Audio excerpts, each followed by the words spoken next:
गांव में तो सब जगह अकाल की परिस्थिति हो गई है। लगता नहीं कि अब इस गांव में ज्यादा दिन रुकना उचित होगा। काम के लिए बाहर गांव तो जाना ही पड़ेगा। भूषण काम की तलाश में दूसरे गांव की ओर निकल पड़ता है। चलते चलते वह विजयपुर गांव में आ जाता है।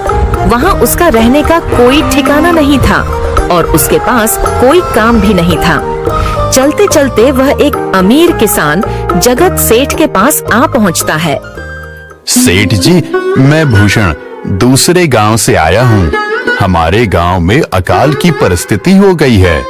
लोगों के खेत सूखे पड़े हैं। गांव में बूंद बूंद पानी के लिए लोग तरस रहे हैं। अगर मुझे आपके पास कुछ काम मिल जाएगा तो बहुत कृपा होगी बड़े भाई। अरे रे, लगता है तुम्हारी हालत बहुत खस्ता हो गई है। ठीक है, वैसे मेरे पास एक काम तो है, पर लगता नहीं कि तुम वो कर पाओगे। सेठ जी, आप चिंता ना करें। मुझे आप कोई भी काम दे सकते हैं। मैं वो काम पूरी मेहनत और ईमानदारी से करूंगा। अच्छा ठीक है भूषण, तो कान खोल कर सुन लो। मेरे पास 50 गायें और 50 भैंसें हैं। तुम्हें हर रोज इन जानवरों का गोबर निकालना होगा और रोज सुबह शाम उन्हें चारा पानी देना होगा। महीने के आखिर में तुम्हें इस काम के लिए 200 रुपए मिलेंगे और हाँ, 2 वक्त का खाना भी हमारी तरफ से मुफ्त दिया जाएगा। बोलो, क्या तुम ये काम कर पाओगे? अरे बाप रे, 50 गाय और भैंसों को संभालना आसान काम नहीं है, पर अब मैं कुछ कर भी तो नहीं सकता और ऊपर से सेठ जी 2 वक्त का खाना भी दे रहे हैं।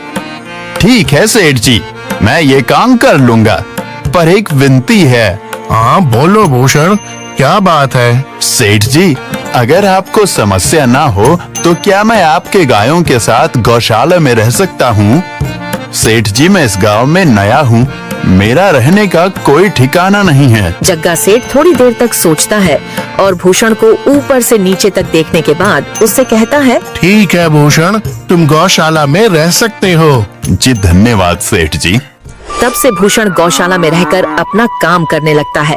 वह रोज जल्दी उठकर गाय और भैंसों का गोबर निकालता, उन्हें चारा डालता और समय पर पानी भी पिलाता था। हर रोज भूषण अपना काम ईमानदारी और पूरी मेहनत से करता था। जगत सेठ को भी भूषण का काम बहुत पसंद आने लगा, क्योंकि वह अपना काम सफाई से करता था। एक दिन जगत सेठ भूषण को बुलाकर उससे बोलता है, भूषण, मुझे तुम्हारा काम बहुत पसंद आया है। तुम गाय और भैंसों का अच्छा ख्याल रख रहे हो, इसलिए दूध की गुणवत्ता भी बढ़ गई है और गायें पहले से ज्यादा दूध भी दे रही हैं। इसलिए मैं आज से तुम्हारी तनख्वाह बढ़ाकर पूरे 400 रुपए कर रहा हूँ। आपका बहुत बहुत धन्यवाद सेठ जी। कुछ दिन ऐसे ही बीतने लगते हैं। भूषण जगत सेठ के पास बहुत मेहनत और ईमानदारी से काम करता है।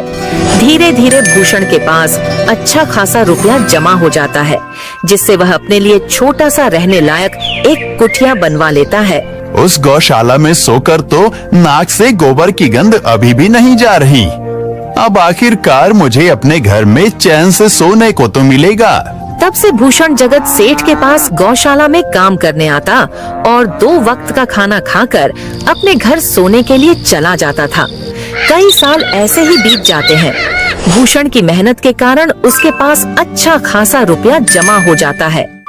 एक दिन भूषण जगत सेठ से बोलता है, सेठ जी, आजकल गांव में चोरी की समस्या बहुत बढ़ गई है और मेरे पास कुछ रुपए भी जमा हैं जो मैंने अपने घर में रखे हुए हैं, पर मुझे उन पैसों की चोरी की चिंता हो रही है। आपको तो पता है कि मैं दिन भर आपके पास ही काम करता हूँ और सिर्फ रात में ही घर सोने जाता हूँ, इसलिए मुझे रोज उन पैसों की चोरी की चिंता सताती है। हाँ भूषण, तुम बात तो बिल्कुल सही कह रहे हो।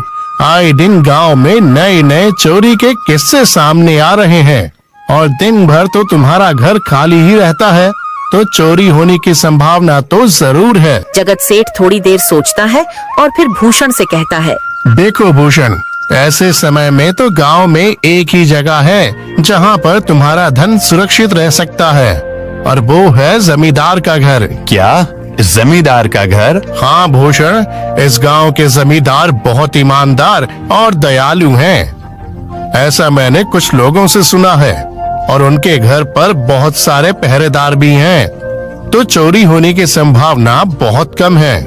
तुम अपने पैसे उनके पास रख सकते हो। अच्छा, ऐसा है क्या सेठ जी? ठीक है, फिर आज ही मैं जमींदार जी से मिलकर बात करता हूँ और उन्हें अपनी समस्या बताता हूँ।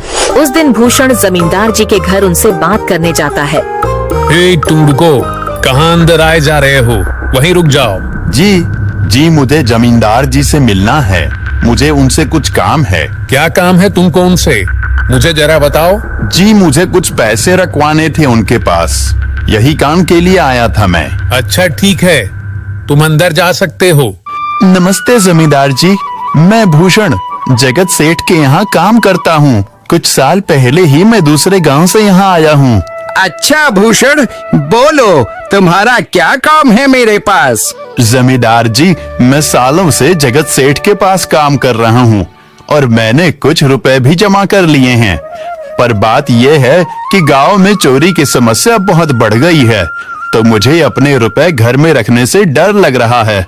अच्छा, कितने रुपए जमा किए हैं तुमने?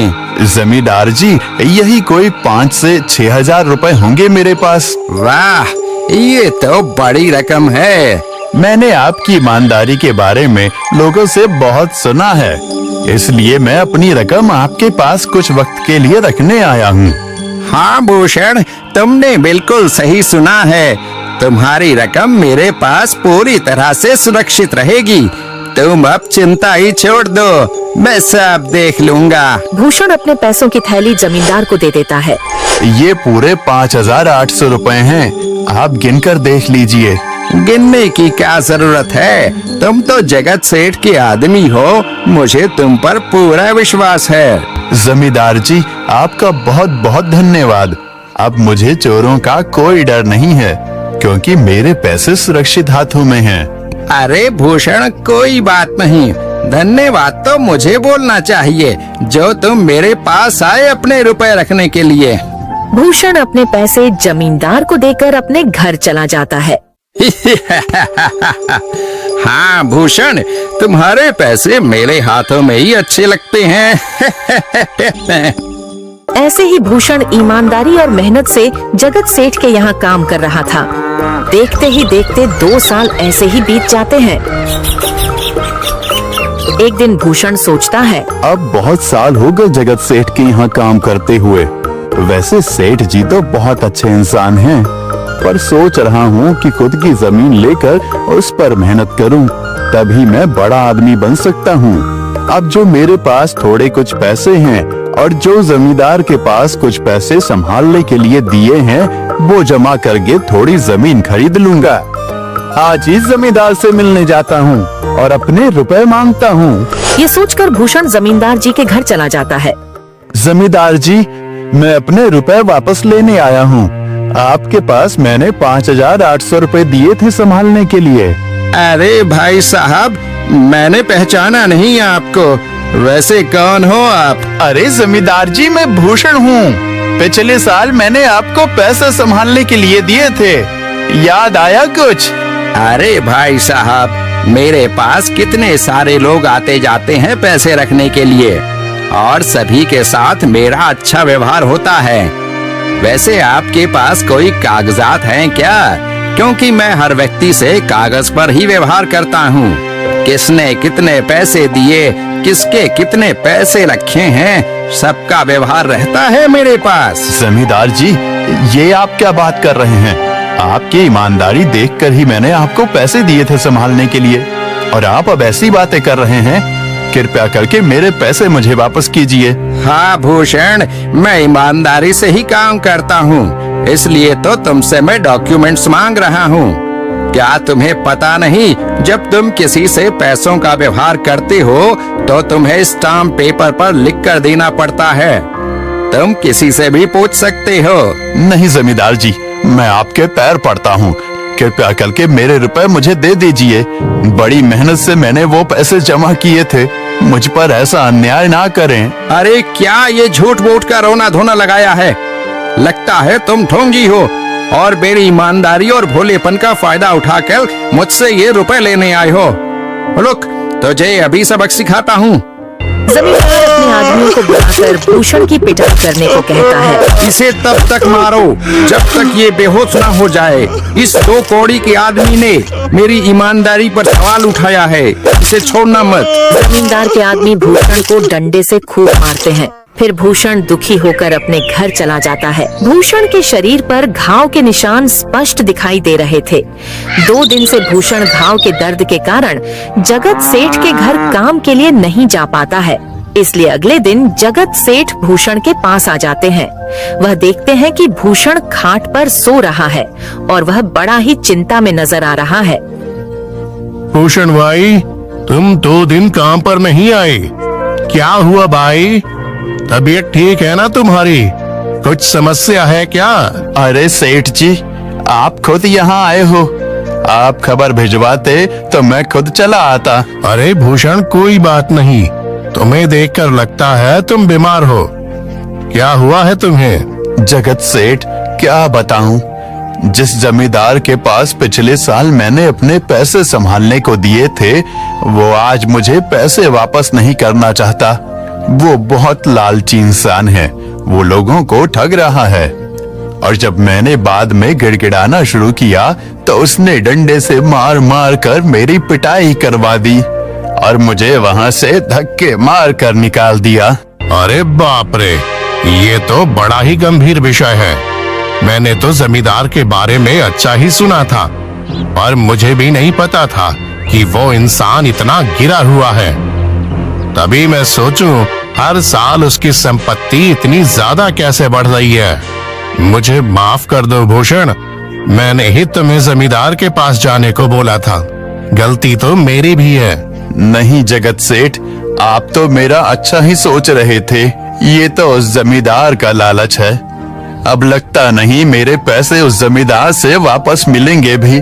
भूषण, मेरे पास एक तरकीब है जिससे मैं तुम्हारे पैसे तुम्हें वापस दिला सकता हूँ। जगत सेठ भूषण के कान में सारी तरकीब बताता है। ठीक है सेठ जी, हे ऊपर वाले, ये तरकीब कामयाब होने दीजिए। अगले दिन जगत सेठ बहुत सारे पैसों को एक सूटकेस में भरकर खुद जमींदार के घर जाता है। अरे जगत सेठ, आज आप खुद यहाँ? बोलो भाई, इस गरीब के घर कैसे आना हुआ? हमारा तो ये सौभाग्य है कि आप जैसे धनी आदमी के चरण हमारे घर में लगे हैं। नमस्ते जमींदार जी। अरे जमींदार जी, आप तो मुझे अब लज्जित कर रहे हैं। वैसे मैं कुछ महीनों के लिए दूसरे राज्य में व्यापार करने जा रहा हूँ। मैं ये लगभग 50,000 रुपए लाया हूँ। मुझे डर है कि कहीं ये चोरी ना हो जाए। क्या आप मेरे सारे पैसे अपने पास संभाल कर रख सकते हैं? आपके सिवाय इस गांव में और किसी पर भरोसा नहीं कर सकता। अरे जगत सेठ, ये भी कोई पूछने की बात है? मेरे पास आपके पैसे बिल्कुल सुरक्षित रहेंगे। आप निश्चित होकर व्यापार करने जा सकते हैं। इस बार तो बड़ी मछली हाथ लगी है। बार बार ऐसा मौका नहीं मिलता। भारी माल हाथ में लगने वाला है। तभी वहाँ पर भूषण आ जाता है। अरे भूषण, तुम? अच्छा हुआ तुम आ गए।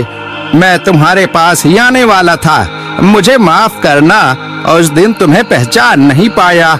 इतने सारे लोग मेरे पास आते हैं तो जरा परेशानी होती है, पर मैं अपनी बातों का बड़ा पक्का हूँ। हाँ रुको, मैं तुम्हारे सारे पैसे अभी देता हूँ। जमींदार भूषण के सारे पैसे उसे लौटा देता है। माफ करना भूषण, मेरे आदमियों ने तुम्हारे साथ उस दिन बदतमीजी की।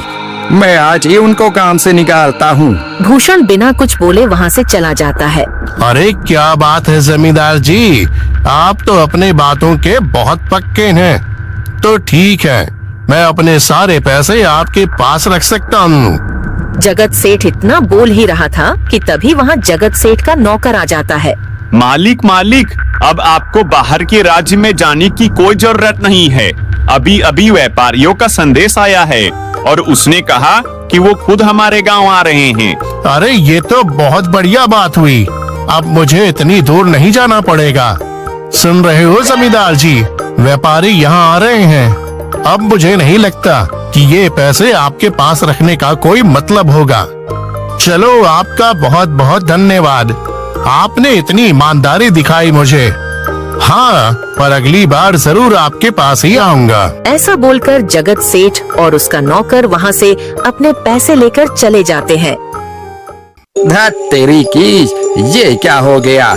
ये 50,000 तो चले गए और जो भूषण के 5,800 रुपए हड़प लिए थे वो भी चले गए। आपका बहुत बहुत धन्यवाद सेठ जी। अगर आज आप ना होते तो मेरी सारी जमा पूंजी वो जमींदार हड़प लेता। भूषण, कोई बात नहीं। जो व्यक्ति मेहनत और ईमानदारी से कमाता है, ऊपर वाले उसका कभी बुरा नहीं होने देते, और जो हराम की कमाई का खाता है उसका कभी अच्छा नहीं होने देते।